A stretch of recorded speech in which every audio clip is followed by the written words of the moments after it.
थोड़ा थ्योरेटिकल ऐसे लिखा हुआ है, या तो उसका हाईलाइट करिएगा, ठीक। हाँ देखिए, सबसे पहले स्टार्टिंग से देखिए क्या एप्लीकेशन है बायोटेक्नोलॉजी का, कहाँ कहाँ। तो कुछ हमारे पास एरिया है, कुछ फील्ड है, कुछ क्षेत्र हैं जिसमें बायोटेक्नोलॉजी का प्रयोग होता है। कौन कौन से एरिया देखिए। पहला क्या है, मेडिकल में इसका एप्लीकेशन है, चिकित्सा में। मेडिकल में क्या है, मेडिकल में एप्लीकेशन, मेडिकल में हम लोग इसको थेरेपेटिक्स के रूप में यूज करते हैं। बुक में यही वर्ड लिखा, थेरेपेटिक्स क्या होता है, बायोटेक्नोलॉजी को थेरेपेटिक्स के रूप में यूज किया जाता है, मतलब बीमारियों को ठीक करने के लिए, ट्रीटमेंट, ठीक है। कोई दवा बनाते हैं बायोटेक्नोलॉजी से तो उससे डिजीज को ठीक किया जाता है। जैसे इंसुलिन बनाया गया है, ह्यूमन इंसुलिन, डायबिटीज को कंट्रोल कराने के लिए बनाया गया ना। तो थेरेपेटिक का मतलब होता है treatment of disease, treatment of disease. दूसरा मेडिकल में एप्लीकेशन क्या है इसका, डायग्नोसिस, डायग्नोसिस ऑफ डिजीज, बीमारियों का पता लगाना। इसी में डायग्नोसिस कैसे करते हैं, एलाइजा है, पीसीआर है, टॉपिक पढ़ेंगे मॉलिक्यूलर डायग्नोसिस, वो यही चीज है, ठीक है।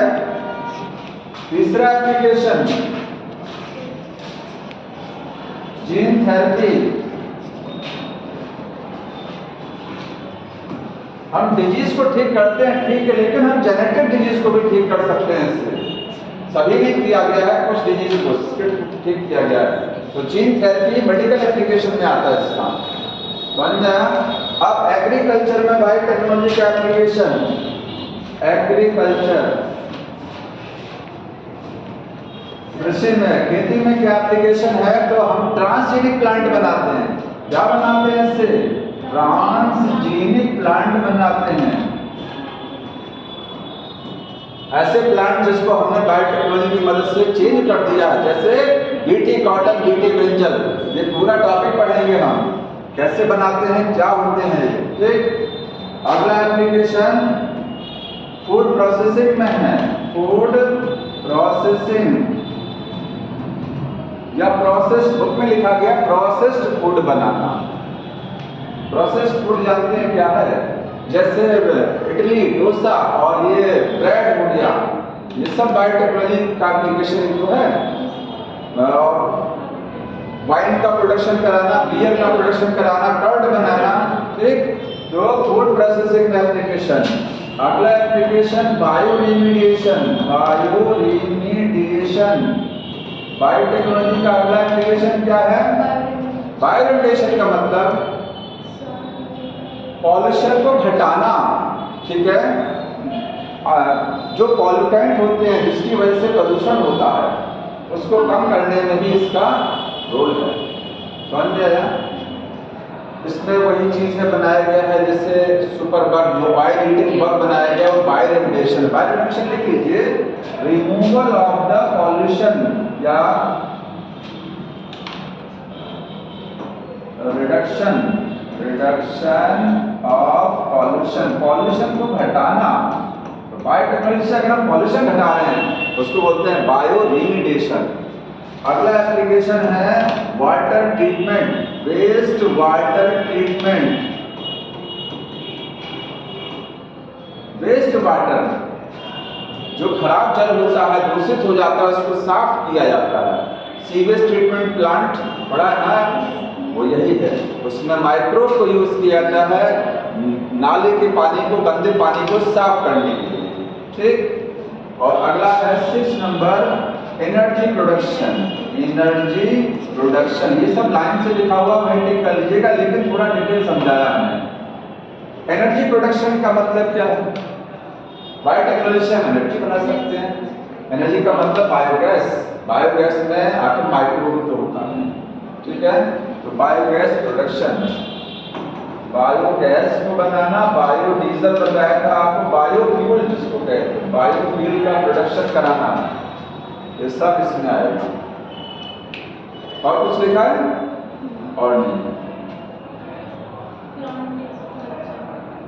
ट्रांसजेनिक एनिमल छूट गया, ट्रांसजेनिक एनिमल हम बना सकते हैं बायोटेक्नोलॉजी से, हम वैक्सीन बना सकते हैं। मेडिकल में भी एक चीज और आएगी कि ट्रीटमेंट कैसे किया जाता है, वैक्सीन बना करके वैक्सीन बनाते हैं, मेडिसिन बनाते हैं, और ठीक है वैक्सीन बनती है। वैक्सीन किससे बनती है? माइक्रोब्स।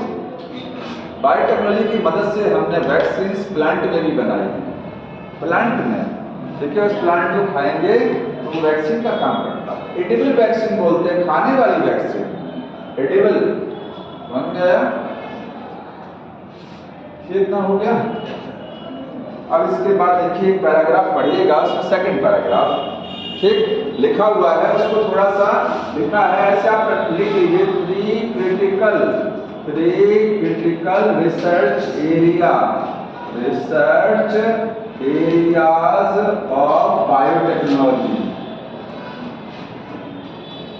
बायोटेक्नोलॉजी में हमारे पास 3 एरिया ऐसे हैं जिसमें सुधार की जरूरत है, रिसर्च करने की अभी जरूरत है, इस पर ज्यादा काम किया जाना चाहिए अगर इसको सफल बनाना है। तो 3 क्रिटिकल का मतलब बहुत, हाँ ठीक है। तो कौन कौन से एरिया है? पहला है use of organism and their enzymes as biocatalyst.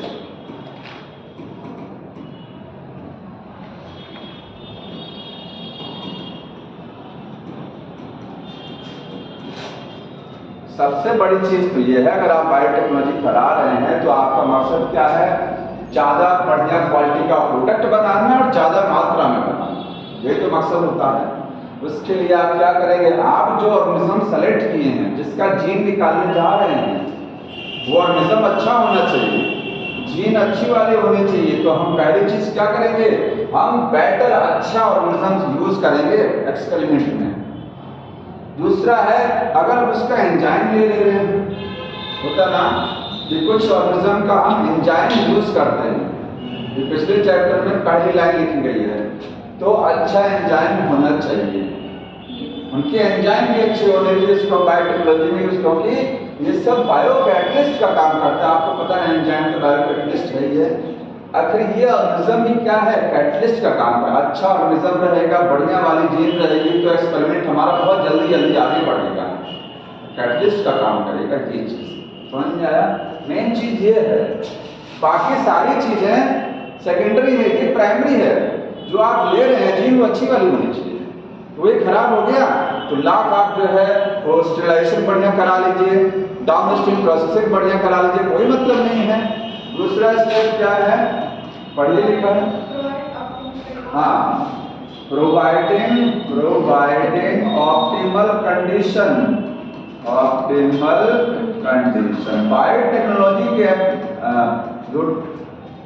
Biotechnology के रिसर्च जो होते हैं, एक्सपेरिमेंट्स होते हैं, उनमें हमको ऑप्टिमम कंडीशन प्रोवाइड करनी पड़ेगी।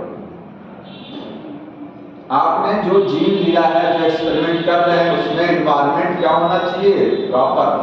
जैसे बायोरिएक्टर समझ में आया था? बायोरिएक्टर में होता क्या है, जो होस्ट सेल आप बायोरिएक्टर में डालते हैं, तो उस होस्ट सेल को प्रॉपर एनवायरनमेंट चाहिए, पीएच है, टेम्परेचर है, सब कुछ बढ़िया होना चाहिए। ठीक, तो इस लाइन का मतलब क्या है कि ऑप्टिमल कंडीशन कैसे प्रोवाइड की जाएगी? अच्छा, ये किसको प्रोवाइड करा रहे हैं? ऑप्टिमल होस्ट सेल को। किसको? होस्ट सेल को तो कराते हैं। कैसे कराएंगे? बायोरिएक्टर से। तो बायोरिएक्टर अच्छी क्वालिटी का होना चाहिए, इसमें भी सुधार की जरूरत है। ये सब एरिया है जहां भी सुधार की जरूरत है। और तीसरा एरिया है कि डाउनस्ट्रीम प्रोसेसिंग।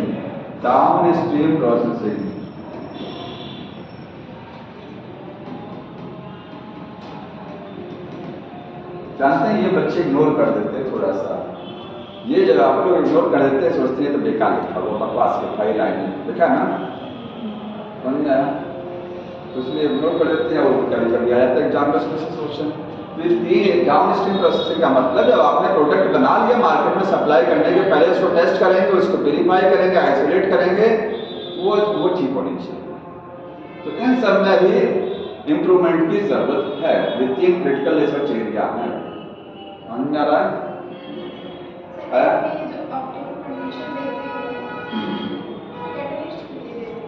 कैटलिस्ट नहीं, उस होस्ट सेल को जिसको आपको कल्चर कराना है, ग्रो कराना है, अगर टेम्परेचर पीएच खराब मिल गया तो वो मल्टीप्लाई नहीं करेगी। हमारा मकसद एक है कि उसको ज़्यादा से ज़्यादा मल्टीप्लाई कराना, तभी तो प्रोडक्ट मिलेगा। ठीक है, इसमें लिखा ना कैटलिस्ट,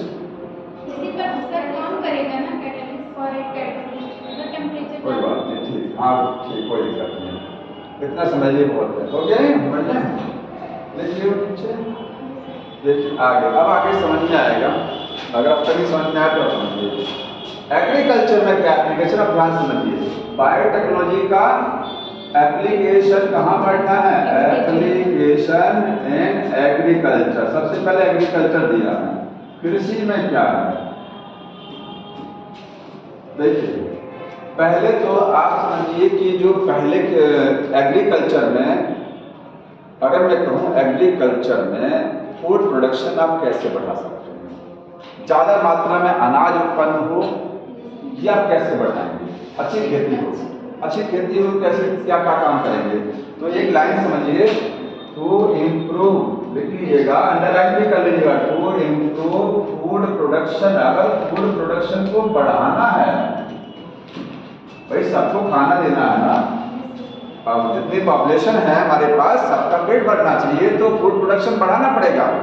तो उसके लिए क्या करना पड़ेगा? देखिए, पहला है, कितने तरीके से बढ़ा सकते हैं। पहला है एग्रो केमिकल बेस्ड एग्रीकल्चर। आप ऐसी खेती करिए जिसमें क्या हो, केमिकल का यूज किया जा रहा हो।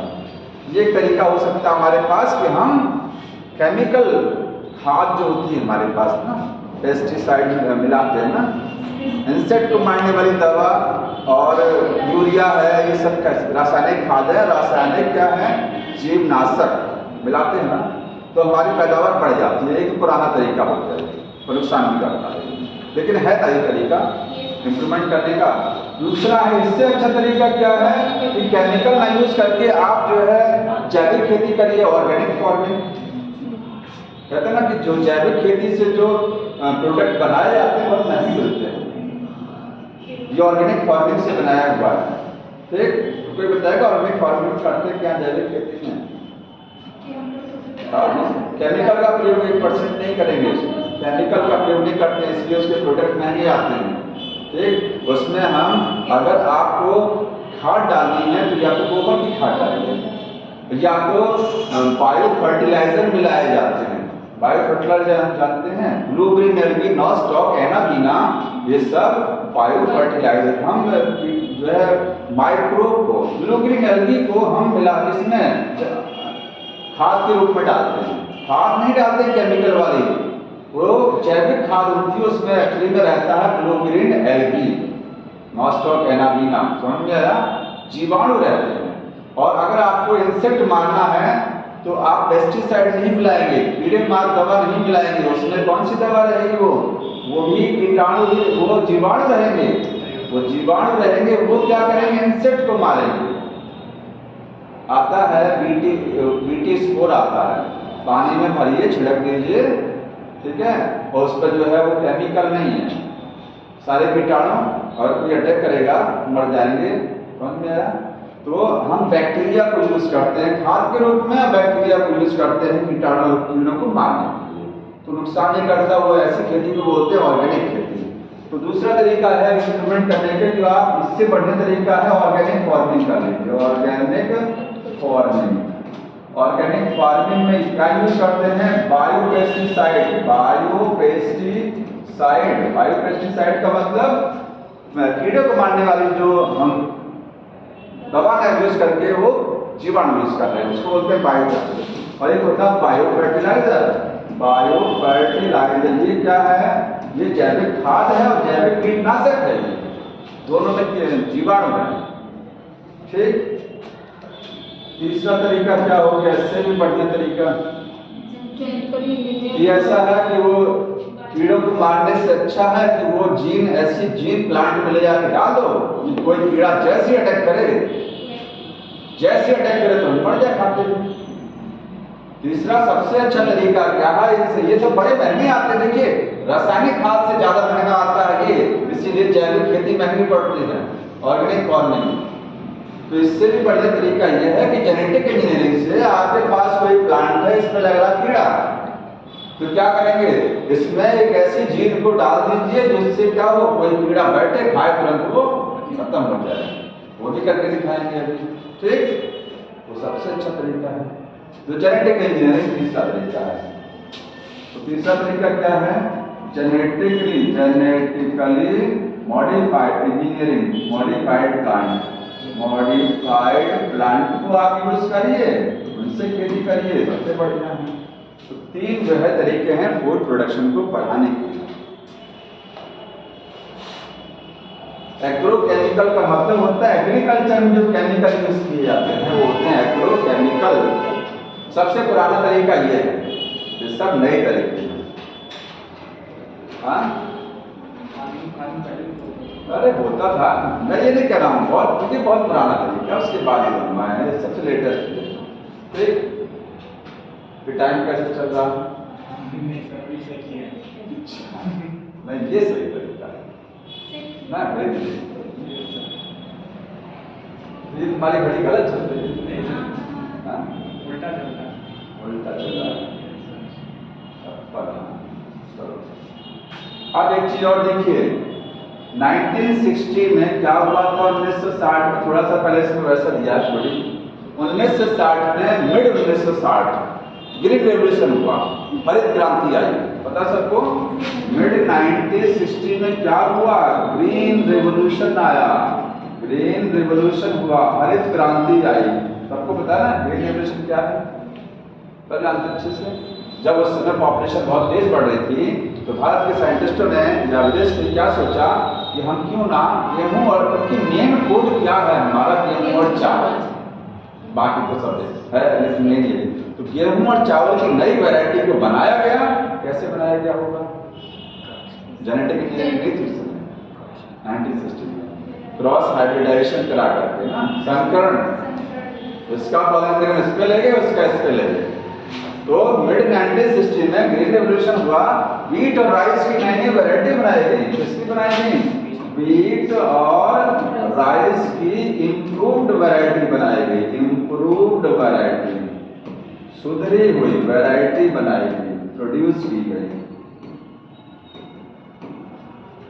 जैसे सेमी डॉट्स राइस होता ना, डॉट टाइप, इनका बनाया गया इंप्रूव्ड वैरायटी। इससे क्या हुआ, प्रोडक्शन बहुत ज्यादा हो गया, पॉपुलेशन बढ़ रही थी, सबके लिए जो है खाना पीना उपलब्ध हो रहा था, ठीक है।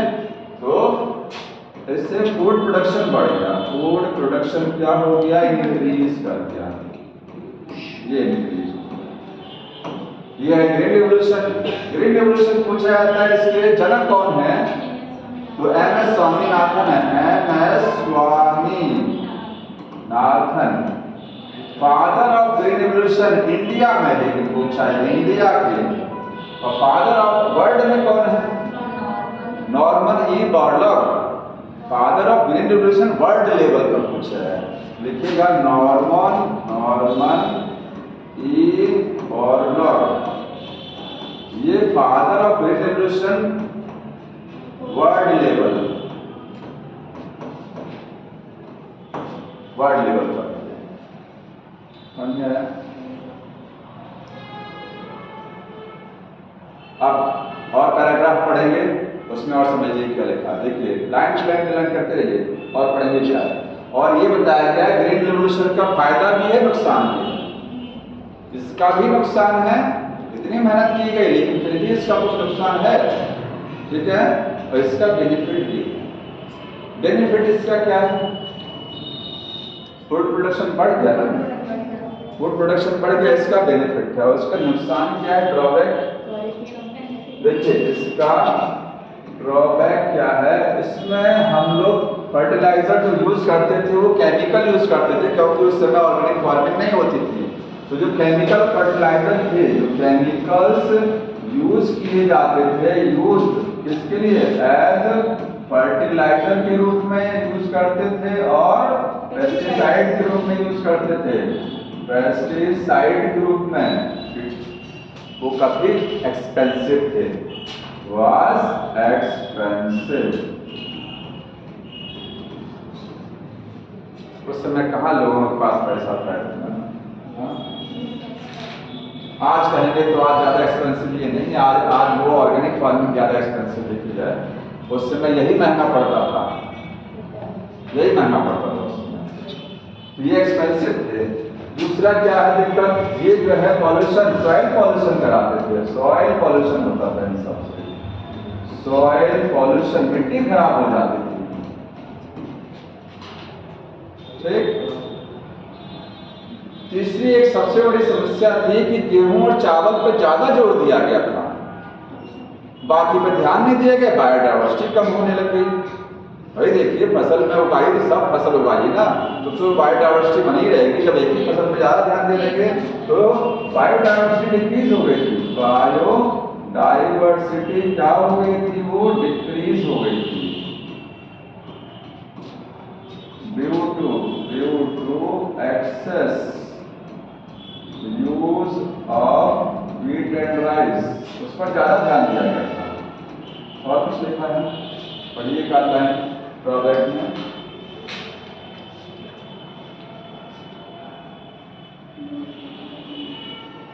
नहीं वो तो टाइटल से पढ़ लीजिए। हाँ, ये हार्मफुल था एनवायरनमेंट के लिए, क्योंकि ये सब केमिकल थे, एनवायरनमेंट के लिए सब हार्मफुल है, मिट्टी खराब हो जाएगी ना इससे। और कुछ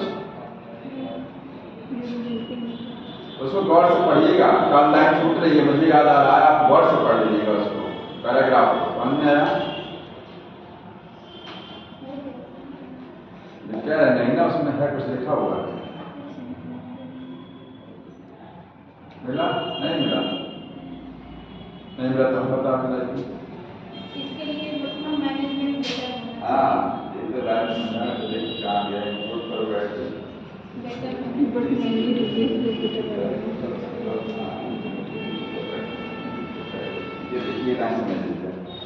ग्रीन रेवोल्यूशन में क्या चीज हुआ था? फूड प्रोडक्शन बढ़ गया।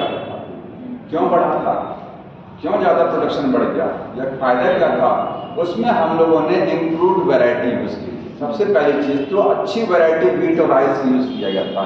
दूसरा है हमने केमिकल्स यूज किए थे, और तीसरा बेटर मैनेजमेंट किया था। बेटर मैनेजमेंट का मतलब क्या है? खेती में मैनेजमेंट का मतलब जानते हैं क्या? मैनेजमेंट का मतलब सिंचाई का साधन बढ़िया होना चाहिए, स्प्रिंकलर से सिंचाई कर लीजिए, ठीक है, इरिगेशन का तरीका बढ़िया, समझ में आया? तो ये बेटर मैनेजमेंट। अब इसके बाद देखिए एग्रीकल्चर में एप्लीकेशन क्या क्या है, कृषि में हम लोग क्या क्या बायोटेक्नोलॉजी से बना सकते हैं, क्या क्या कर सकते हैं। तो use application in agriculture topic ही चल रहा है ना, ठीक है। तो यहां लिखेंगे, मैं फिर से लिख दे रहा हूं, एप्लीकेशन एंड एग्रीकल्चर। एग्रीकल्चर में हम क्या एप्लीकेशन है, देखिए पहला एप्लीकेशन बायोटेक्नोलॉजी की मदद से हम लोग पहले तो ये समझिए कि बायोटेक्नोलॉजी से जिस प्लांट, जिस एनिमल, किसी प्लांट, एनिमल या बैक्टीरिया का जीन चेंज कर सकते हैं, कर सकते हैं ना। तो जिसका जीन चेंज करेंगे वो जेनेटिकली मॉडिफाइड ऑर्गेनिज्म हो जाएगा। जीएमओ क्या होता है पूछा जाए, जीएमओ क्या है? Genetically modified organism. बायोटेक्नोलॉजी से जिसका भी जीन चेंज कर देते हैं उसको बोलते हैं जीएमओ। अब जीएमओ में प्लांट का भी जीन चेंज हो सकता है, एनिमल का भी हो सकता है, और बैक्टीरिया का भी जीन चेंज किया गया है। अगर प्लांट का जीन चेंज करेंगे तो बोलते हैं जीएम प्लांट। ऐसे प्लांट को क्या बोलते हैं? GM plant. जीएम प्लांट क्या है? Genetically modified plant. समझ में आया? और एक चीज समझिए, जो यहाँ साइड में मेरे बुक में लिखा गया है वो का देखिए सर, जो जीएम प्लांट्स होते हैं, जो बायोटेक्नोलॉजी से जब हम प्लांट बनाते हैं, बायोटेक्नोलॉजी से हम क्या बनाते हैं? प्लांट। जैसे बीटी कॉटन बनाया गया है, बीटी ब्रिंजल बनाया गया है, बीटी टोमेटो, बीटी पोटैटो सब बनाया गया है, और बीटी कॉर्न बनाया गया। तो बायोटेक्नोलॉजी जो प्लांट बनाते हैं उनको क्या बोलते हैं? जेनेटिकली मॉडिफाइड प्लांट, क्योंकि उनका जीन हमने क्या कर दिया? चेंज कर दिया, थोड़ा सा दूसरा जीन ला करके उनमें भेज दिया है। इनको टेलर मेड प्लांट भी बोलते हैं। टेलर मेड कोई बताएगा क्यों बोलते हैं? या बायोटेक्नोलॉजी से जो भी ऑर्गेनिज्म बनते हैं सारे ऑर्गेनिज्म टेलर मेड हैं। ये तो खाली बुक में इसी को लिखा है नहीं, टेलर मेड बैक्टीरिया भी होता है, टेलर मेड एनिमल भी होता है। बताइए टेलर मेड का मतलब क्या है?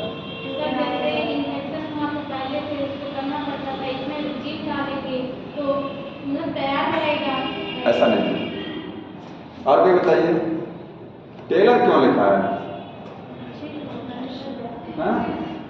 टेलर से लीजिए क्यों है? टेलर के पास जाते हैं, आपके अकॉर्डिंग कपड़ा सिलता, जैसे आप कहेंगे वैसा सिलेगा ना, या अपने मन से सिल देगा?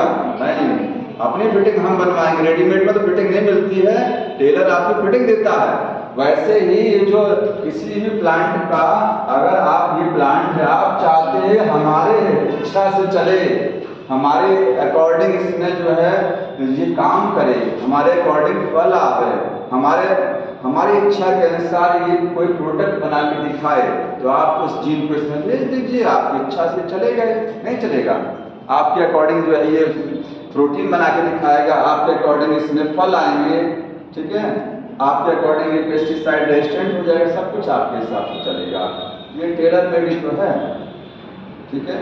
बायोटेक्नोलॉजी जो प्लांट बनते हैं वो टेलर मेड इसलिए बोलते हैं क्योंकि हम अपनी इच्छा से अपना वाला जीन में भेज रहे हैं, अपनी इच्छा के अकॉर्डिंग इसको बना रहे हैं, जैसा हम चाहेंगे वैसा ही बन जाएगा। समझ में आ रहा है? तो बायोटेक्नोलॉजी का एप्लीकेशन ह्यूमन पर नहीं किया गया, बस ह्यूमन पर नहीं, बाकी जानवरों में एप्लीकेशन चल रहा है। देखिएगा कुछ समय बाद जानवर को क्या क्या बना दिया जाएगा, ठीक है, आदमी को कुछ नहीं बना पाएंगे। हाँ, अगर आदमी को परमिशन मिल जाए तो आदमी को क्या से क्या बना डालें, है ना? हाँ, तुरंत चेंज कर देंगे। तो टेलर मेड समझ में आया? यहाँ पर टेलर मेड इसलिए है क्योंकि हमारी इच्छा के अकॉर्डिंग अपनी जीन भेज करके अपने हिसाब से उसको प्रोडक्ट बनवाते हैं, इसलिए टेलर मेड। हाँ, अभी तो आप लोग को ये नहीं समझ में आया होगा कि जीन कैसे भेजते हैं। अच्छा एक बात बताइए, ये प्लांट है, कोई प्लांट बाहर आपको दिख रहा है, इसमें आप जीन कैसे चेंज करेंगे? तो दिमाग में आया? इसी प्लांट में जीन ठीक है, ये तो पढ़ रखा है, बाहर से कोई जीन लेके आए भेज दिए, कहाँ भेजेंगे उसको? बताओ कहाँ भेजेंगे?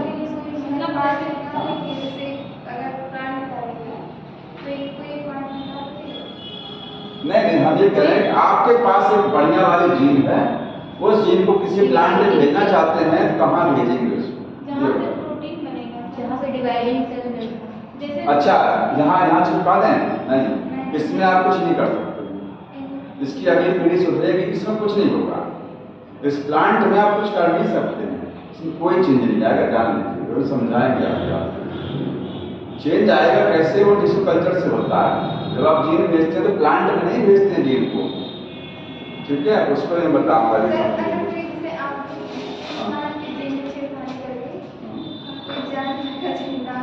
हाँ, तो ये तो बना सकते हैं। हमारे अंदर अगर कोई जीन चेंज करना हो तो हमारे एम्ब्रियोनिक कंडीशन में, हम जब एम्ब्रियो में रहते हैं ना, कहाँ एम्ब्रियो लाइफ में, उस समय एम्ब्रियो को निकाल करके या ओवा निकाल लीजिए, सीधे फीमेल का ओवा लीजिए, उसमें कोई अपने हिसाब से जीन जोड़िए, फिर फर्टिलाइज कराइए, फिर दूसरे के यूट्रस में भेजिए उसको, इसके बाद देखिए आदमी कैसा बनता है। तो आदमी नहीं रहेगा। संभव है, लेकिन वो संभव सब है, क्यों नहीं संभव होता है? जैसे तो मूवी में दिखता है, जिस तरह बन जाते हैं। हाँ, संभव है, लेकिन उसको बनाने की परमिशन नहीं है। समझ में आया? संभव क्यों नहीं? अब देखिए एग्रीकल्चर में क्या है, पहली चीज हम बायोटेक्नोलॉजी से ऐसा प्लांट बना लेते हैं जो सूखा को भी सहन कर सकता है। रेगिस्तान में पौधा लगा रहता है ना, नागफनी कैक्टस, वो सूखे को सहन करता है। हम चाहें कि कोई भी प्लांट को ऐसा बनाना है कि वो कम पानी में भी जिंदा रह जाए, बना सकते हैं। ड्रॉट रेजिस्टेंट, ज़्यादा मिट्टी में नमक हो गया है, सैलाइन पीएच के अकॉर्डिंग में भी रेजिस्टेंट बना सकते हैं। ठीक है, बुक में तो वर्ड लिख के पढ़ के बताइए ड्रॉट के बाद क्या लिखा गया है। हम लोग इससे क्या बना सकते हैं, ड्रॉट, वो लाइन पढ़िए जो लिखी गई है।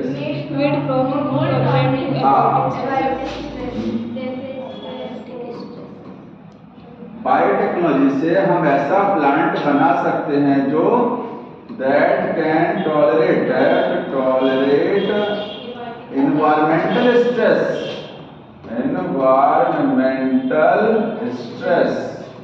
अगर तापमान बहुत ज़्यादा हो गया प्लांट मर जाता है, तापमान कम हो गया प्लांट मर जाता है, पानी मिट्टी में खत्म प्लांट मरने लगता है।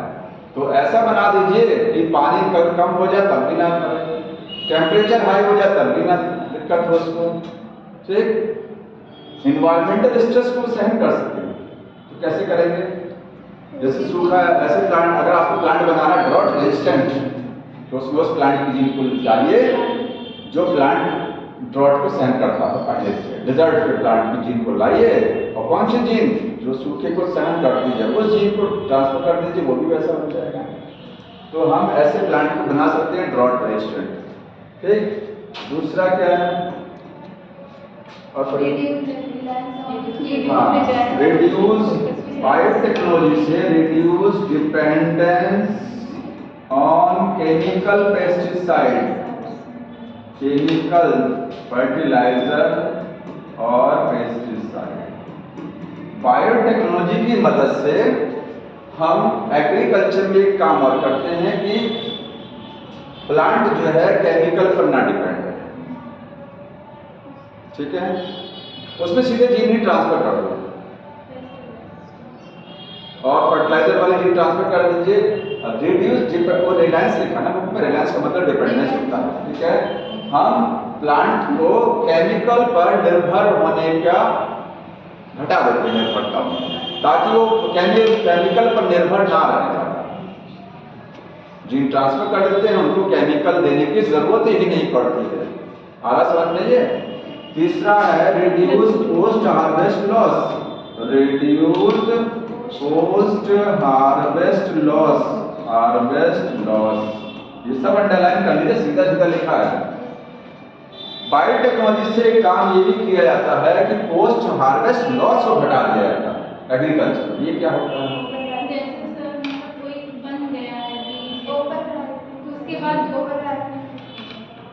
जैसे मान लीजिए फसल काटते हैं तो फसल काटने के बाद में बहुत सारी फसल होती है कि खेत में रह जाती है, हम उसको यूज नहीं कर पाते हैं। ठीक है, या इसका सबसे बढ़िया एग्जांपल है फ्लेवर सेवर टोमेटो। फ्लेवर है पहले saver tomato, flavour saver tomato. देखिए टमाटर जो होता है जब पैदावार बहुत ज़्यादा हो जाती है उसकी, ठीक है, मार्केट में जब 10 रुपये किलो आ जाता है, इसका मतलब पैदावार बहुत ज़्यादा हो गया।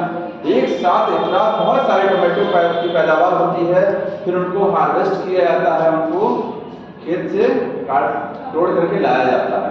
तो बेचारे क्या होते हैं, वो पकने लगते हैं, सड़ जाते हैं। टोमेटो की फसल को जब हार्वेस्ट करते हैं, जब काटते हैं तो टोमेटो सड़ने लगता है, क्योंकि एक साथ सारे टोमेटो हो जाते हैं। ठीक है, उसको बचाने के लिए हमने क्या किया है, एक जीन को ट्रांसफर कर दिया है किसमें, टोमेटो में, और उससे टोमेटो काफी लंबे समय तक हरा बना रहता है, वो हरा ही बना रहेगा। ठीक है, वो राइट नहीं, मतलब वो पकेगा जल्दी नहीं, तो उसको क्या है आप लंबे समय तक रख सकते हैं ना, फिर धीरे धीरे पकता रहेगा आराम से। तो पता लगा मार्केट से खरीद के लाए आज 2 दिन बाद पक के खत्म, वो सड़ने लगेगा। वो जल्दी सड़ता नहीं है, वो लंबे समय तक अनराइप बना रहता है, कच्चा ही बना रहता है। पके वाले को यूज कर लीजिए, उसको रखते रहिए समय तक। समझ में आ रहा है ना? ठीक, तो पोस्ट हार्वेस्ट लॉस को घटा सकते हैं इससे। चौथा बताइए, बायो फर्टिफिकेशन। देखिए हम बायोटेक्नोलॉजी की मदद से प्लांट में या जो क्या बोलते हैं उसको, फसल जो होती है उसमें न्यूट्रिएंट की क्वालिटी बढ़ा सकते हैं। Nutrient quality. तो अगर किसी फसल में या में आप न्यूट्रिएंट समझते हैं ना, पोषक तत्व, उनकी क्वालिटी बढ़ा रहे हैं, इसमें ज़्यादा पोषक तत्व आ जाएं, ठीक, तो उसको बोलते हैं बायोफर्टिफिकेशन। मैं लिख सकता हूँ इम्प्रूव न्यूट्रिएंट क्वालिटी, आगे क्या लिखा गया, पढ़िए थोड़ा सा तो।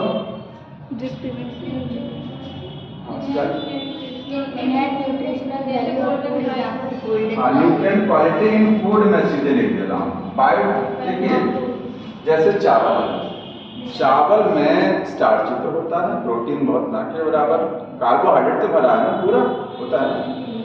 तो अगर चाहिए चावल में विटामिन ए आ जाए तो बढ़िया रहेगा कि नहीं रहेगा? बढ़िया रहेगा।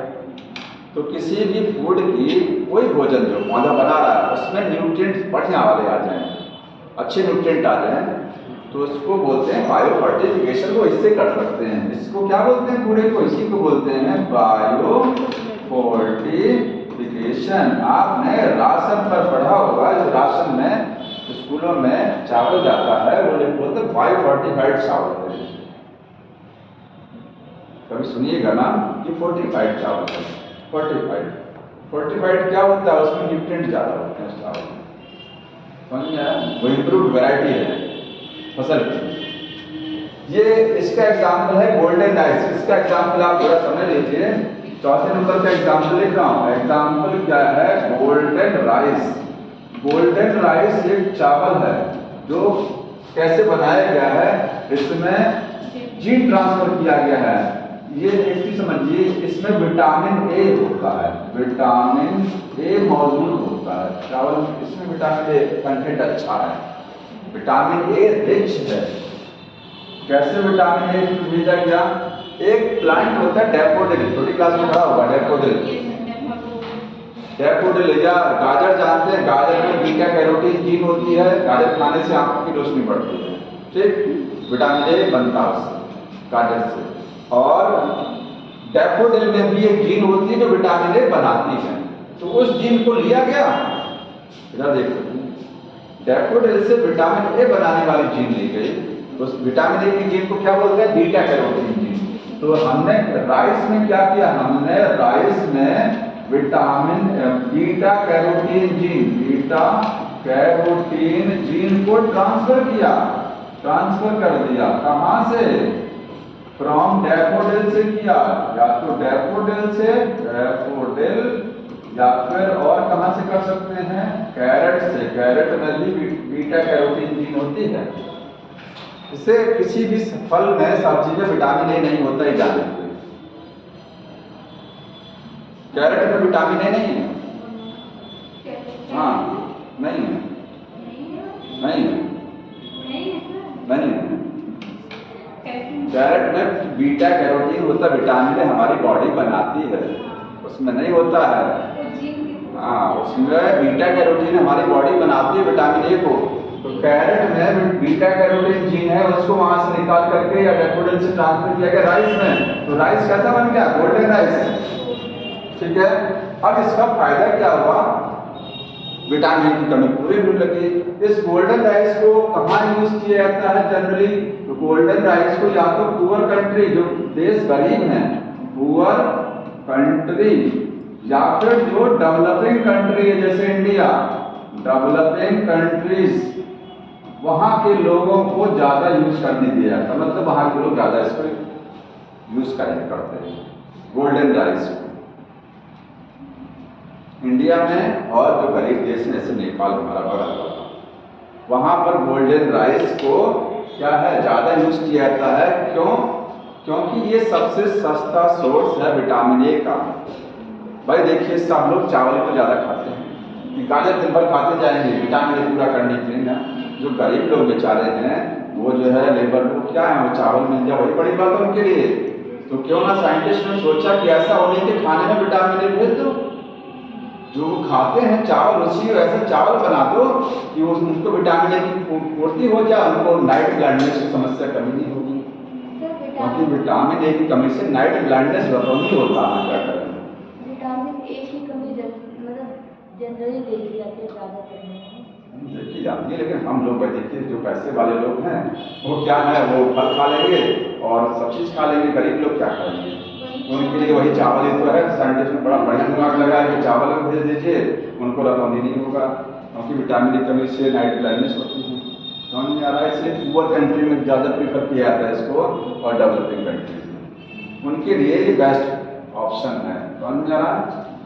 और एक चीज़ और 5 नंबर में एप्लीकेशन बायोटेक्नोलॉजी का है कि इंक्रीज। बायोटेक्नोलॉजी से हम क्या कर सकते हैं? हम इंक्रीज कर सकते हैं efficiency of mineral Uptake by plant. थोड़ा सा लाइन को चेंज करके लिख दिया करिए, सब वही चीज है, बस थोड़ा समझने के लिए आसानी से याद रहे उसको थोड़ा बदलाव कर दिया करिए। देखिए समझ लीजिए क्या है। बायोटेक्नोलॉजी से एक काम और किया गया है कि प्लांट को ऐसा बना दीजिए कि वो मिनरल, प्लांट जड़ की मदद से मिट्टी से पानी खींचता है, साथ में मिनरल्स भी आते हैं। तो मिनरल का जो अपटेक करता है, जैसे प्लांट जितना, एक चीज जानते हैं, सन से जितनी लाइट आती है उसमें से बाकी मैक्सिमम लाइट तो वेस्ट हो जाती है, केवल 1 से 2% लाइट का ही यूज होता है प्लांट में। ऐसे प्लांट मिट्टी से जितना न्यूट्रिएंट खींचता है उसमें से बहुत कम को ही यूज कर पाता है, बाकी सब बेकार हो जाता है। तो प्लांट को स्लाइड बनाइए कि न्यूट्रिएंट कम खींचे, यूज ज्यादा करे। समझ रहे ना? उससे फायदा क्या होगा कि मिट्टी में न्यूट्रिएंट की कमी नहीं होने पाएगी, मिट्टी में न्यूट्रिएंट की डेफिशिएंसी नहीं होने पाएगी। पता लगा एक खेत है उसमें 50 पौधे लगे हुए हैं, अब ये सब के सब क्या कर रहे हैं, जितना इनको लेना नहीं है, यूज नहीं करना, उससे ज्यादा वो न्यूट्रिएंट खींच रहे हैं, यूज कम करते हैं उसको। ठीक, तो उनको ऐसा बनाइए कम खींचे ज्यादा यूज करें, तो उससे फायदा क्या होगा, जब कम न्यूट्रिएंट खींचेंगे नीचे से, मिट्टी से, ठीक है, तो वो यहाँ न्यूट्रिएंट की डेफिशिएंसी सॉइल में नहीं आने पाएगी। समझ रहे हैं? जैसे कोई बच्चे पढ़ाई बहुत ज्यादा करते हैं, गेन नहीं करते, कम पढ़िए ज्यादा गेन करते हैं, वो सिस्टम होना चाहिए। ठीक, तो कम न्यूट्रिएंट खींचिए, उसको ज्यादा यूज करिए, ज्यादा खींचकर कम करेंगे तो फिर वो ज्यादा मिट्टी कम होने लगेगा। तो एफिशिएंसी बढ़ा देना, क्षमता किसका, मिनरल अपटेक का। यहाँ अपटेक का मतलब ये नहीं कि सॉइल से नहीं, यूज से है, मिनरल के यूज का, यहाँ यूज लिखिएगा समझने के लिए। अपटेक का तो सॉइल से हो जाएगा।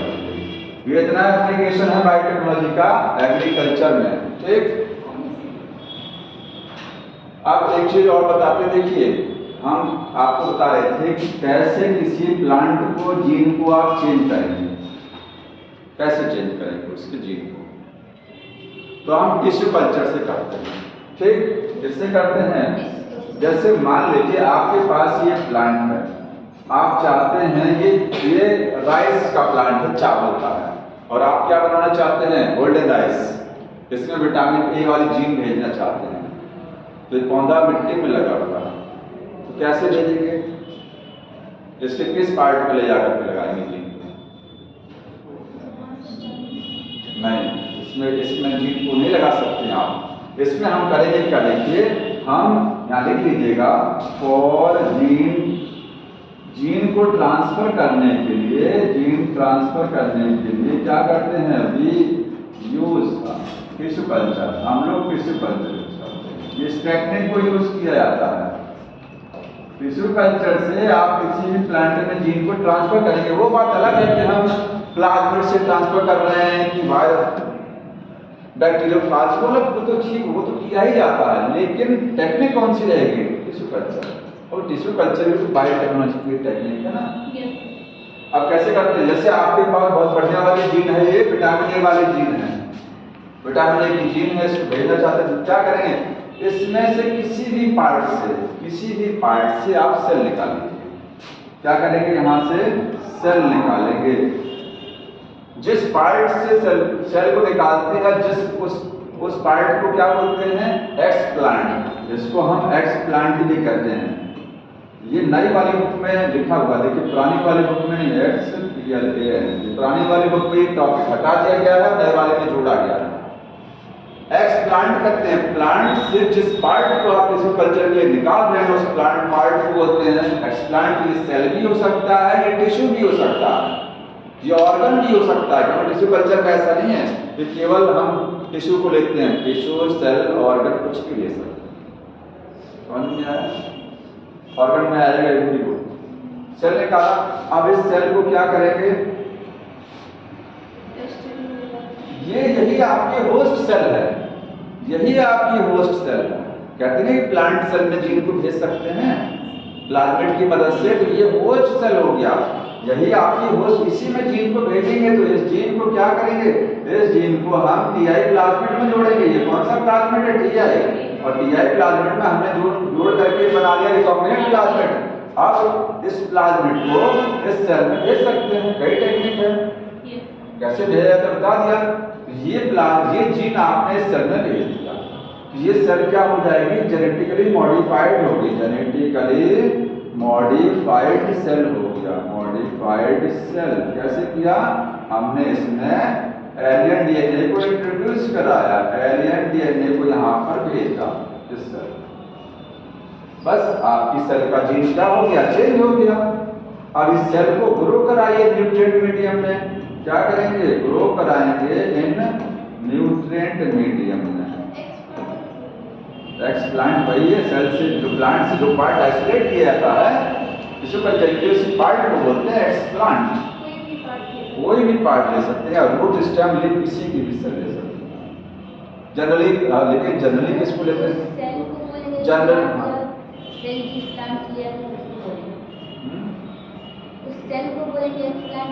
सेल नहीं सेल।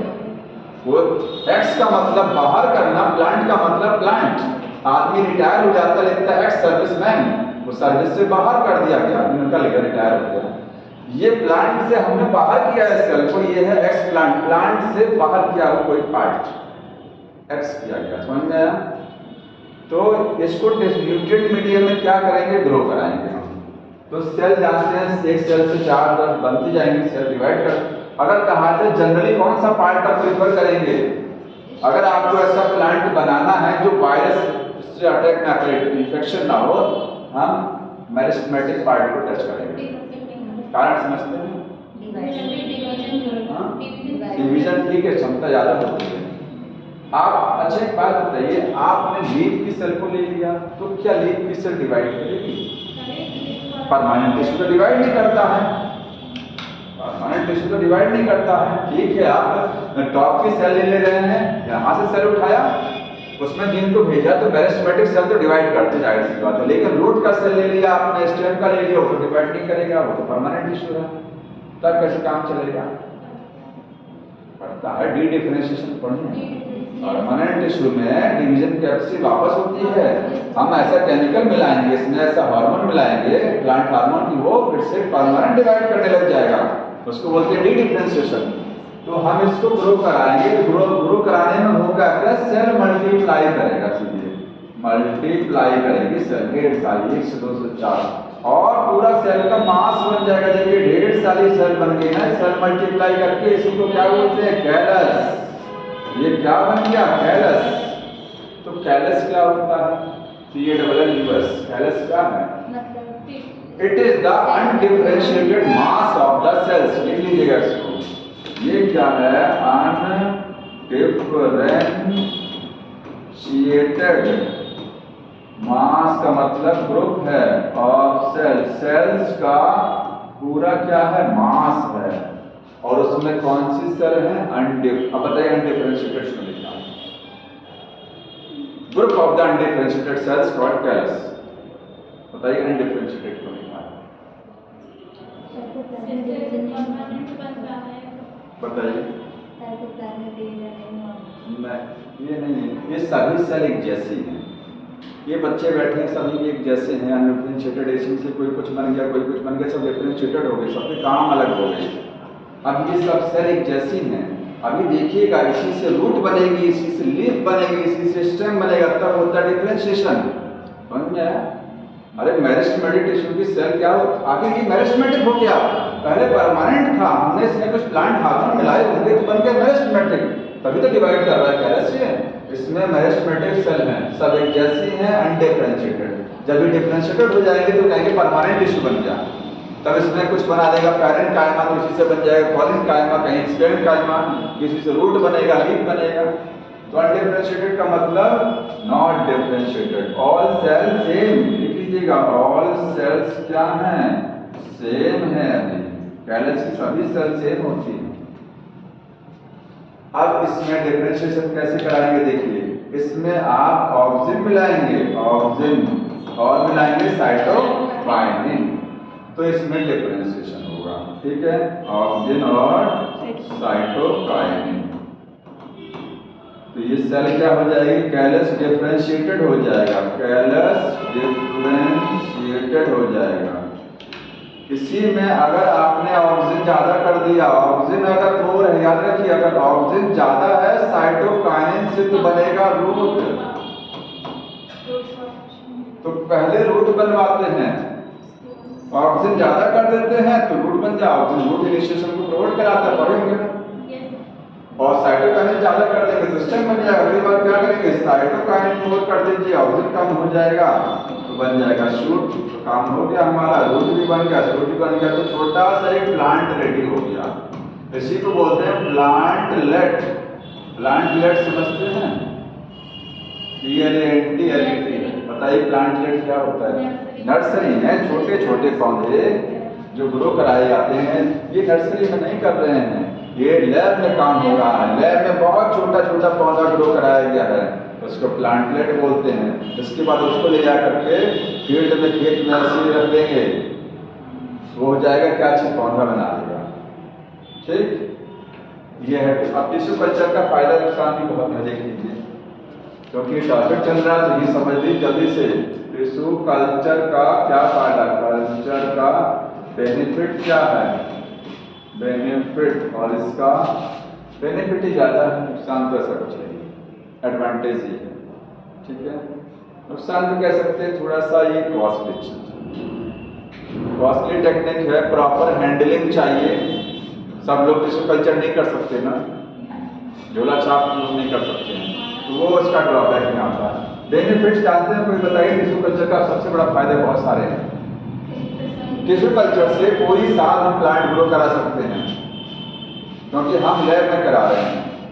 वरना होता क्या है कि फसल में, गेहूं की फसल अलग मौसम में होती है, चावल की अलग मौसम में, सब मौसम के अकॉर्डिंग चलता है, लेकिन ये मौसम के अकॉर्डिंग नहीं है, ये हम लैब में करा रहे हैं। टिश्यू कल्चर से प्लांट बना रहे हैं, पूरी साल प्लांट बना सकते हैं। इन्वायरमेंट का कोई फर्क नहीं पड़ेगा, क्योंकि टेम्परेचर और सारी कंडीशन हमारे हिसाब से सेट हो रही है। तो प्लांट कैन बी ग्रोन, लिख लीजिएगा, plant can be grown through out year. लेकिन एक चीज समझिए यहाँ पर, पूरा प्लांट बड़ा नहीं कर सकते। ग्रोन का मतलब छोटा ही प्लांट बनाएंगे। अब ये नहीं है कि पूरा बड़ा प्लांट थोड़ी ना बना ले जाएंगे, उसके लिए तो आपको फील्ड में रखना पड़ेगा, फिर आप उसके मौसम के हिसाब से रखना पड़ेगा। ठीक है, दूसरा क्या है, डिजीज फ्री प्लांट बना सकते हैं। Disease free plant can produce, हम टिश्यू कल्चर से ऐसा प्लांट बना सकते हैं जिस पर बीमारियां कम लगती हैं। उसके लिए आपको उस सेल को चुनना पड़ेगा जो मेरिस्टेमेटिक सेल हो, क्योंकि उसमें इन्फेक्शन का चांस कम होता है। ठीक है, समझ में आ रहा ना, क्योंकि मेरिस्टेमेटिक पार्ट हमेशा नया नया बनता रहता है, तो जब भी आप लेंगे तो नया ही मिलेगा आपको ना। जब भी आप सेलेक्ट करेंगे तो नया ही मिलेगा, रूट तो पुराना हो जाएगा, धूल मिट्टी पड़ा रहेगा, सॉरी लीफ पर, लीफ तो ओल्ड पार्ट हो जाएगा ना, रूट तो मिट्टी में पड़ा है। तो इन्फेक्शन का चांस प्लांट के किस पार्ट पर सबसे कम होता है, तो मेरिस्टॉप पर, क्योंकि टॉप हमेशा नया बनता रहता है, जब भी आप लेंगे आपको नया मिलेगा। और क्या है, large plant can produce in short time and very less area, बहुत कम एरिया में आप थोड़ी सी जगह में ना बहुत सारे प्लांट बना सकते हैं टिश्यू कल्चर से, और बहुत थोड़े समय में। समझ में आ रहा है, ये सब इसके बेनिफिट है। अब देखिए, अब आगे अभी एग्रीकल्चर ही चल रहा है। Yes. अब आगे क्या पढ़ना है हमको कि एग्रीकल्चर में हम लोग मेन काम क्या करते हैं, हम लोग पेस्ट रेजिस्टेंट प्लांट बनाते हैं। इस चैप्टर में पढ़ेंगे क्या, सब कुछ नहीं पढ़ेंगे कि चावल बनाया कैसे, ये सब नहीं। हम एक ऐसा प्लांट समझेंगे जिसको हमने पेस्ट रेजिस्टेंट बनाया ताकि कीड़ा ना लगे, ये समझेंगे बस, ठीक है। तो आगे चीज देखिए, पेस्ट क्या होता है, बताइए पेस्ट क्या है, पेस्ट क्या होता है? जो फसल को नुकसान पहुंचाते हैं, चाहे वो चूहा हो, चाहे वो कोई कीड़ा हो, चाहे वो कोई जीवाणु हो या फफूंद हो, सब पेस्ट है, ठीक है। क्रॉप को नुकसान पहुंचाने वाली हर वो चीज पेस्ट होती है। अब उसमें अगर कहेंगे इंसेक्ट भी तो पेस्ट है, इंसेक्ट भी क्या है, पेस्ट है। तो अगर पेस्ट को मारने के लिए कोई आप चीज बना रहे हैं तो उसको बोलते हैं पेस्टिसाइड, और इंसेक्ट को मारने वाली चीज होती है इंसेक्टिसाइड, ठीक है। तो हम इसमें क्या बनाएंगे, देखिए हम पेस्ट रेजिस्टेंट प्लांट बनाएंगे।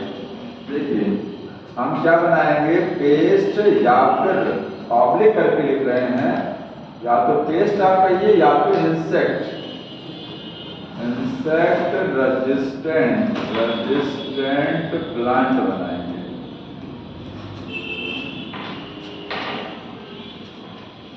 इंसेक्ट पेस्ट हो सकता है बट पेस्ट इंसेक्ट नहीं, सारे पेस्ट को इंसेक्ट नहीं कहेंगे, सारे इंसेक्ट को आप पेस्ट कहेंगे, समझ में आता है?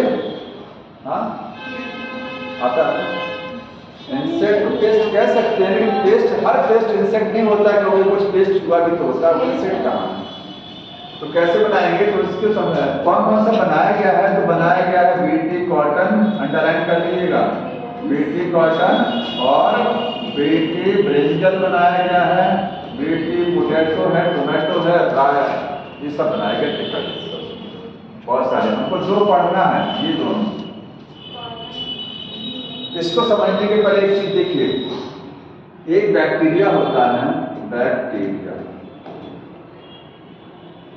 ये समझ लेना कि हम इसमें ऐसा बैगन बनाएंगे जिसमें कीड़े नहीं लगेंगे, ऐसा कॉटन बनाएंगे पेड़ जिसमें कॉटन के फल में बोर नहीं होगा, कोई कीड़ा बोल नहीं कर पाएगा, ठीक, नुकसान नहीं होगा उसको। तो एक बैक्टीरिया होता है, उसका नाम है बेसिलस, बेसिलस thuringiensis, ये बैक्टीरिया, ठीक।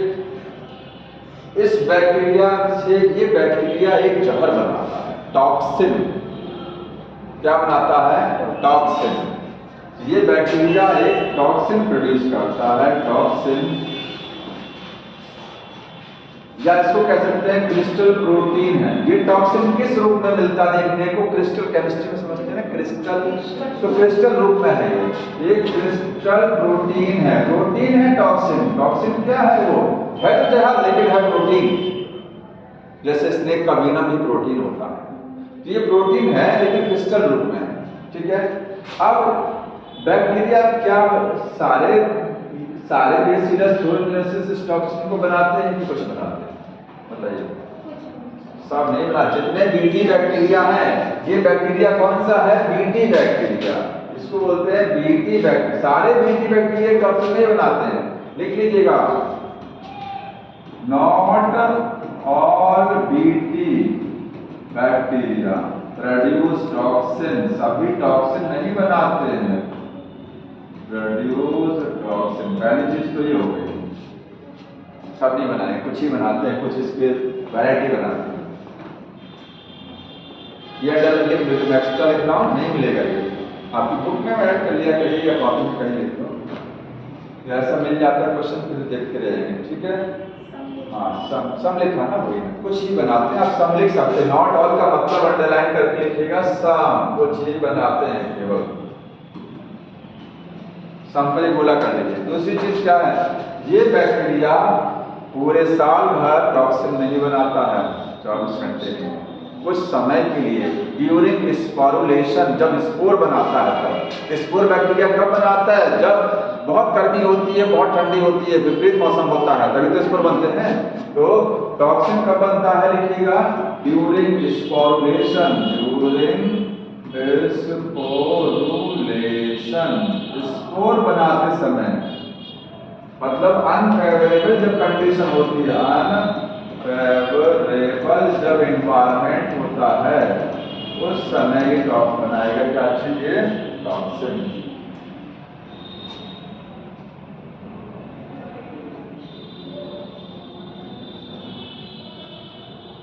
ठीक, ये टॉक्सिन बनाता है इनएक्टिव रूप में, एक्टिव नहीं रहता। किस रूप में रहता है टॉक्सिन, प्रोटॉक्सिन, प्रोटॉक्सिन के रूप में रहता है, मतलब इनएक्टिवेटेड रहता है, इनएक्टिवेटेड, एक्टिव नहीं रहता। इसलिए क्वेश्चन आता है ये बैक्टीरिया जहर बना रहा है तो ये जहर बैक्टीरिया क्यों नहीं मारता, क्योंकि ये एक्टिव नहीं है, एक्टिव ये इस कीड़े को ही मारेगा।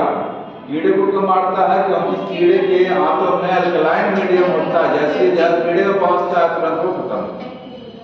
तो इनएक्टिव रूप में बनाता है इसलिए इसको किल नहीं करता है। ठीक, अब ये टॉक्सिन जो है अगर कोई कीड़ा कोई इंसेक्ट के पास पहुंचा, अगर कोई इंसेक्ट जो है इंसेक्ट इंजेस्ट करता है, INGEST, इंजेस्ट टॉक्सिन उसके पेट में जाता है तो क्या होता है, इंसेक्ट डाई हो जाता है। ठीक है, वहां लिखेंगे टॉक्सिन एक्टिवेट हो जाएगा, एक्टिवेट तुरंत काम करेगा due to alkaline pH, due to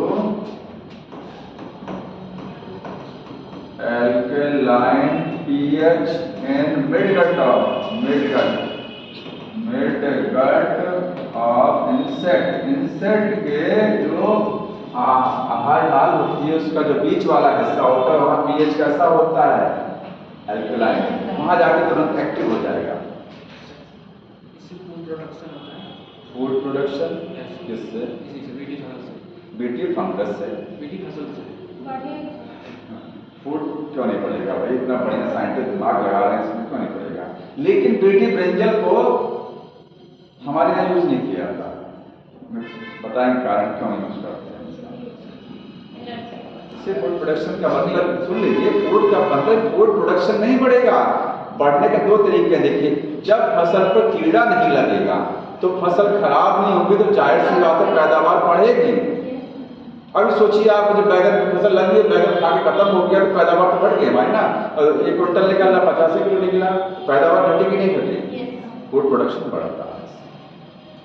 हाँ बताइए क्या समस्या है। जैसे जीन को ट्रांसफर किया गया पौधे में, हाँ तो फूल में भी हो जाएगा, जैसे बैगन लगा है उसमें, हाँ। तो उसमें भी जीन रहेगा। हाँ। तो हर सेल में जीन रहेगा, हर सेल में प्रोटीन बनेगी। तो सर कीड़े खाते हैं उसे, तो कीड़े तो मर जाते हैं, तो हमारे शरीर में तो एल्कालाइन नेचर है। अरे ठीक है, तो वही तो नुकसान हो रहा है इसका, इसीलिए बीटी ब्रिंजल को बैन किया गया कुछ कंट्रियों के द्वारा। लेकिन एक चीज जानिए, जब ये बनाया गया था तो ऐसा नहीं है, ठीक है हमारे एलिमेंट्री कैनाल में एल्कलाइन मीडियम है, जो आपका पैनक्रियाज है वो एल्कलाइन मीडियम प्रोवाइड कराता है, ठीक है, लेकिन उतना ज़्यादा अफेक्ट, क्योंकि ह्यूमन की बॉडी बड़ी होने के नाते उतना ज़्यादा अफेक्ट नहीं देखा गया था। जब बनाया गया था इसको ज़्यादा असर नहीं आ रहा था, लेकिन धीरे धीरे ह्यूमन को असर आने लग गया तो इसको बैन किया गया बीटी ब्रिंजल जो बनाया गया था। कॉटन की तो कोई समस्या ही नहीं है, कॉटन को तो खाया नहीं जाता है, कॉटन में दिक्कत नहीं है, बीटी ब्रिंजल और बीटी जो खाने वाली चीजें उन पर बैठ जाए। ठीक, टॉक्सिन एक्टिवेट हो जाएगा मिडगट में। अब क्या होगा देखिए, अब आगे लिखिएगा, मिडगट में क्या हो जाएंगे, मिडगट पोर्स बन जाएंगे, पोर क्रिएट हो जाएगा, an epithelium, epithelium of midgut, जो उसकी आहार नाल होगी, उसकी जो एपिथेलियम बाहर की झिल्ली उसमें छेद बन जाएंगे, छेद बन जाएंगे तो उनमें से पानी घुसेगा, उसमें फूल जाएंगे सेल।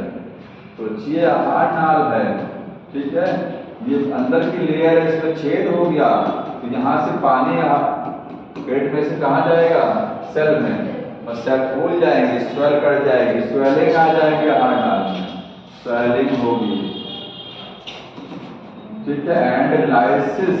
और जब सेल फूलते फूलते फूलते एक समय आ जाएगा सेल बस्ट कर जाएगी पानी लेकर के, लाइसिस ऑफ सेल्स, सेल लाइस कर जाएंगी, और इंसेक्ट मर जाएगा, इंसेक्ट डाई कर जाएगा, लेकिन बुक में एक वर्ड लिखा है इंसेक्ट क्यों मरता है? भुखमरी के कारण, due to starvation, due to starvation. भाई भोजन नहीं खा पाएगा ना वो, उसकी आंख तो चौपट हो गई है, तो स्टारवेशन की वजह से मर जाएगा।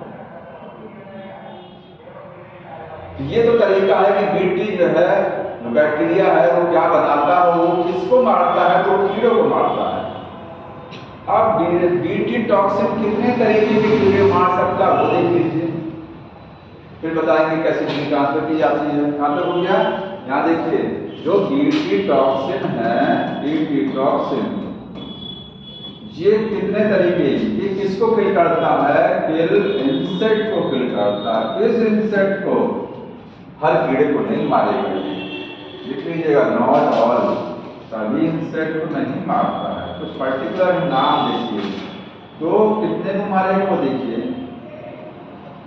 पहला है लेपिडोप्टेरॉन, लेपिडोप्टेरॉन, दूसरा है कोलियोप्टेरॉन, कोलियोप्टेरॉन, और तीसरा है डिप्टेरॉन। ये जानते हैं क्या? ये ऑर्डर है, ये इंसेक्ट के ऑर्डर है, ऑर्डर समझते हैं ना, गण ऑर्डर है। अब लेपिडोप्टेरॉन में कौन सा इंसेक्ट आता है? आर्मीवॉर्म, आर्मीवॉर्म आता है। टोबैको बर्डवॉर्म, टोबैको बर्डवॉर्म मतलब टोबैको की फसल को नुकसान करने वाला कीड़ा होता है, बोलते हैं टोबैको बर्डवॉर्म।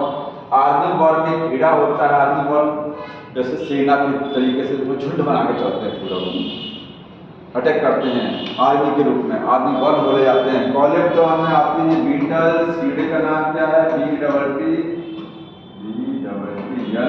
बीटल्स आते हैं, किसको कहते हैं?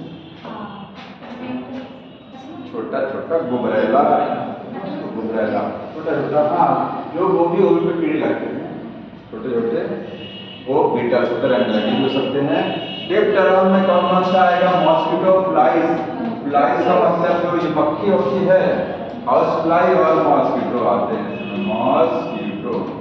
तो कितने कीड़ों को ये मारता है, ये ऑर्डर है, ये कीड़ों के नाम है। यहाँ पर हो गया। अब एक चीज देखिए, बीटी टॉक्सिन बताइए कौन बनाएगा?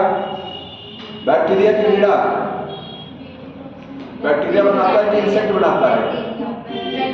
बैक्टीरिया तो बनाता है। तो कहाँ से बनता है? फ्रॉम बैक्टीरिया, बैक्टीरिया से बनता है। कौन से बैक्टीरिया? बीटी बैक्टीरिया, अभी बता रहे थे, वही तो बना रहा है ना।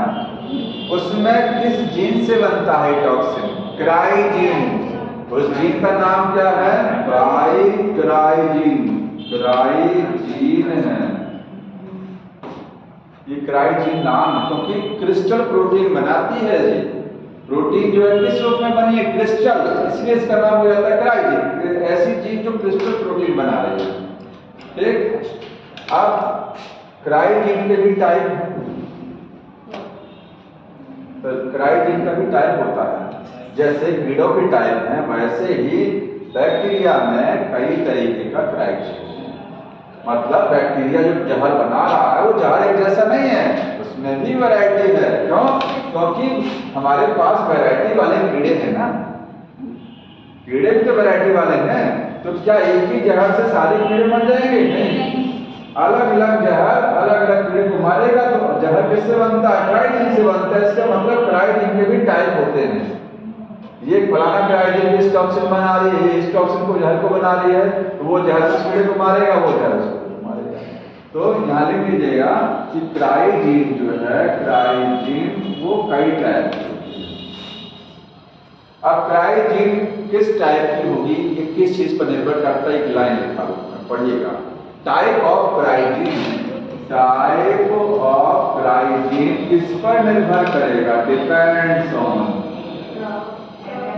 भाई किस तरीके की जीन यूज की जाएगी बायोटेक्नोलॉजी में, कौन सी क्राइजीन यूज करेंगे, आप क्या चीज देखेंगे, कौन सी वाली जीन यूज करेंगे। तो आप ये देखेंगे हमको किस कीड़े को मारना है, ठीक है। उसकी वाली क्राइजीन यूज करेंगे। दूसरा है ये किस प्लांट में हमको ये जीन भेजनी है, हमको बैगन में भेजनी है कि ये कॉटन में भेजनी है कि ये टोमेटो में कि पोटैटो में भेजनी है, तो किस प्लांट में भेजनी है और किस कीड़े को मारनी है, क्योंकि प्लांट को जो कीड़ा खाता है, कॉटन को अलग कीड़ा खाता है, मक्खी को अलग कीड़ा खाता है और बैगन को अलग कीड़ा खाता है। ये क्राइजीन का जो टाइप है किस पर निर्भर करेगा, डिपेंड करेगा type of the plant, type of plant in which gene insert, हम किस प्लांट में जीन भेज रहे हैं, ठीक है। पहले तो वो देखना पड़ेगा किस प्लांट को रेजिस्टेंट आप बनाना चाह रहे हैं, पहले सब type of plant which have to be make resistant, और दूसरा है type of insect, type of insect, कौन सा इंसेक्ट जो है वो नुकसान पहुंचा रहा है फसल को, उसको देखना पड़ेगा, ठीक। इसके आधार पर ये अंडरलाइन जरूर कर लीजिएगा, ये वाला लाइन बुक में लिखा हुआ है, देख लो जी, ये ना, हाँ, ऐसे जो छोटी छोटी चीजें हैं जो ज्यादा क्रिटिकल होती हैं उनको बाद में आपको गौर करना रहता है, बाकी तो आप सब जान रहे हैं पूरे चैप्टर में। आप देखिए कि ये हो गया, इसमें टाइप में कौन सी है, क्राई 1 AC, क्राई 2 AB और तीसरा है क्राई 1 AB, यही है ना। ये दोनों किसको मारती हैं, कॉटन बॉल वर्म के लिए, कॉटन के लिए, कॉटन बॉल वर्म, कॉटन की जो बॉल होती है, बॉल का मतलब फल, उसमें जो होल करता है कीड़ा, उसको मारने के लिए उस कीड़े को बोलते हैं कॉटन बॉल वर्म, ठीक है। और क्राई 1 AC होती है मक्के के लिए, कॉर्न बोरर के लिए, कॉर्न बोरर, जो मक्के की फसल में फल में होल करता है, मक्के को खराब करता है, वो कॉर्न बोरर होता है, उसके लिए ये चीज, ठीक। बीटी बैक्टीरिया का देखिए 2 तरीके हैं, या तो बीटी बैक्टीरिया के जीन को, अब जैसे कैसे बनाते हैं, ओके, यहाँ तक किसी प्लांट को हम, जो बीटी प्लांट है, बीटी प्लांट समझ रहे हैं ना, ऐसा प्लांट जिसको बायो टेक्नोलॉजी से हमने क्राइजीन को भेज दिया, तो बीटी कॉटन भी हो सकता है, बीटी ब्रिंजल भी हो सकता है, ठीक है। अब मैं लिख नहीं रहा हूँ, बताइए बीटी ब्रिंजल कैसे बनाया गया होगा, बीटी बैगन, बीटी बैगन को बनाने के लिए बैक्टीरिया से क्राइजीन निकाली गई थी, उस क्राइजीन और प्लांट बैगन से सेल को निकाला गया होगा टिश्यू कल्चर, और उस सेल में जो है वो क्राइजीन भेजी गई, फिर जो है टिश्यू कल्चर से एक नया बैगन बनाया गया, उस बैगन में जब फल लगेंगे, ये फल लगे तो इस फल को कीड़ा नहीं खा पाएगा, नुकसान नहीं का बोल नहीं करेगा, क्यों, क्योंकि जैसे ही इसमें क्राइजीन है, इसकी सारी सेल में क्या क्राइजीन, तो इसका मतलब इसमें एक जहर बन रहा है, वो क्या है, टॉक्सिन, जहर बन रहा है ना सब में, इसमें बीटी टॉक्सिन बन रहा है, बैगन में क्या बन रहा है, बीटी टॉक्सिन हर सेल में बन रहा है, सब में। अब जैसे कोई इंसेक्ट खाने बैठेगा, इसको जैसे थोड़ा सा चखेगा, तुरंत हल्का सा, वो तो बाद में करेगा, पहले चखेगा तुरंत तो मर जाएगा, क्योंकि जैसे थोड़ा सा ब्रिंजल का पार्ट उसके मुंह में गया, हाथों में तुरंत खत्म, ठीक, तो वो होल नहीं कर पाएगा इसमें, समझ में आ रहा ना। वैसे हम लोग इसको बचा लेंगे, कॉटन को ही बनाया गया। अब इसका बीटी, और एक तरीका ये भी है कि आप स्पोर आता है मार्केट में, बीटी बैक्टीरिया का स्पोर, बीटी बैक्टीरिया जो होता है उसका स्पोर को पानी में मिलाइए, उसमें फिर प्लांट को ये सब बनाने की जरूरत नहीं है, स्पोर को पानी में मिलाइए और पानी मिलाकर स्प्रे मशीन को छिड़क दो, तो होगा क्या, जितने बैगन के पौधे रहेंगे तो बैगन पर क्या आ गया, ऊपर से बैगन पर स्पोर आ गया। हमने बैगन को नहीं, प्लांट नहीं चेंज किया, हमने स्पोर को छिड़क दिया इसको ला करके बैक्टीरिया का, तो जब स्पोर जो है ऊपर रहेगा, जैसे कोई इंसेक्ट स्पोर को खाएगा तो इंसेक्ट मर जाएगा, नहीं मरेगा, ठीक है। अब बीटी ब्रिंजल को जो है ह्यूमन कंजप्शन के लिए कुछ जगह बैन कर दिया गया है, कारण यह है क्योंकि ये एलर्जी कॉज कराता है, ठीक है, एलर्जी, ये टॉक्सिक हो गया ह्यूमन के लिए, इसलिए बैन हो गया है, बाकी सब सही चल रहा है। मैंने सब बता दिया है। अगला जो टॉपिक है बहुत भयंकर टॉपिक, पूरी बुक का भयंकर टॉपिक, इसको बहुत ध्यान से पढ़ के आइए, बहुत अच्छा समझाऊंगा, आपको समझ में आएगा बहुत जल्दी, थोड़े समय में समझ में आ जाएगा। ये एंटी सेंस आरएनए टेक्नोलॉजी एकदम नई चीज है ना। सर ये नहीं समझ में आता लोगों को, बताइए। सेकेंड क्लास जो अपलोड किया था तो उसमें आगे जो रिस्ट्रिक्शन एंजाइम है वो पर्टिकुलर साइट पे काटता है। टाइप 2 पर्टिकुलर साइट पे काटेगा, टाइप 1 साइट से कहीं दूर काटेगा या अंदर काटेगा, साइट पे नहीं काट सकता, और इसलिए यूज नहीं किया जाता है। तो आपने जैसे ऐसे वायरस वाला मतलब बैक्टीरिया वायरस से बचाने के लिए रिस्ट्रिक्शन एंजाइम यूज करते हैं, तो वो रिस्ट्रिक्शन एंजाइम WS 2 वाला होता है, तो वो टाइप 2, क्योंकि बैक्टीरिया ही टाइप 1 टाइप 2 बैक्टीरिया टाइप 2 बना रहा है। तो जैसे वो वायरस को मारता है क्योंकि एक पर्टिकुलर सीक्वेंस एक चीज ध्यान दीजिए, अगर ऐसा होता कि हर बैक्टीरिया, जितने बैक्टीरिया हैं उस पर अगर वायरस किसी बैक्टीरिया पर अटैक ना कर पाए, क्या संभव है? बैक्टीरियोफाज नहीं ना। गंगा का पानी साफ क्यों होता है? गंगा के पानी में बैक्टीरियोफाज बहुत ज्यादा है, वायरस को खाते रहते हैं, तो बैक्टीरिया बेचारे क्यों अपने आप को नहीं बचा पा रहे हैं? सारे बैक्टीरिया में सिस्टम नहीं होता, हर बैक्टीरिया सिस्टम नहीं बनाता है, पहले समझ लीजिए। जो बैक्टीरिया बनाते हैं वही वायरस को मारते भी हैं।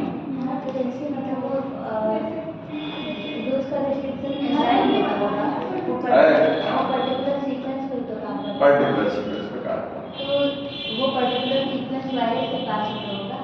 हाँ होता होगा, तभी तो बचा रहा है। आखिर वायरस को ही क्यों मार पा रहा, वायरस को ही क्यों मार रहा?